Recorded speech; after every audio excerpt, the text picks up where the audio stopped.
AIADMK EPS OPS தலைமையில் இரு அணிகளாக பிரிந்த நிலையில் அணி இணைப்புக்கு சாத்தியம் இல்லை என்று இபிஎஸ் சூசகமாக பதிலளித்திருப்பதை அண்மை செய்தியாக பார்த்து வருகிறோம்.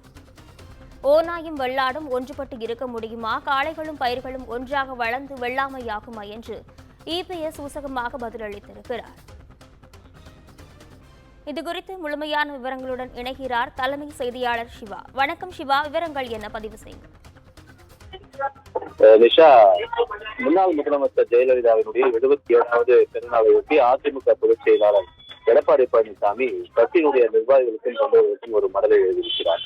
குறிப்பாக அவர் எழுதியிருக்கிற இந்த மடல்ல எம்ஜிஆர், ஜெயலலிதா ஆகியோர் தமிழகத்திற்கு தந்த பல்வேறு திட்டங்களை மக்களிடையே எடுத்துச் செல்வதற்காக இந்த 77வது பிறந்தநாள் அன்று தொடர்ந்து ஒவ்வொரு நிர்வாகிகளும் பாடுபட வேண்டும் என்றும், மிகச்சிறந்த நிர்வாகியாக மத்திய மாநில அரசுடைய உறவுகளை எப்படி கட்டமைக்க வேண்டும் என்ற பல்வேறு சிந்தனைகளை செயல்படுத்தியதும் செயல் திட்டங்களை தீட்டியதுமாக இருந்த மறைந்த முதலமைச்சர் ஜெயலலிதா அவருடைய புகழை அனைவரிடத்திலும் கொண்டு செல்லக்கூடிய வகையிலான பணிகளை அனைவரும் செய்ய வேண்டும் என்றும், பெண் கல்வி, பெண் விடுதலை, பெண்களுக்கான சம உரிமை, பெண்களுடைய பாதுகாப்பு, பெண்களுக்கான சமூக பொருளாதார மேம்பாடு உள்ளிட்டவற்றில் மிகுந்த அக்கறை உள்ளவராக தொடர்ந்து அவர்களுக்கான பல்வேறு விஷயங்களை, பல்வேறு திட்டங்களை செய்து தந்தவராக இருக்கக்கூடிய அவருடைய புகழை அனைத்து இடத்திலும் கொண்டு சேர்க்க வேண்டும் என்றும் கேட்டுக்கொண்டிருக்கின்றார். அதற்கு மட்டுமல்லாமல் இணைப்பு என்பது ஒருவராலும் ஏற்றுக்கொள்ள முடியாது. ஏனென்றால் அதிமுகவில தொடர்ந்து மிகவும் ஒரு கட்டுக்கோப்போடு இருக்கக்கூடிய ஒரு இயக்கம் என்றும்,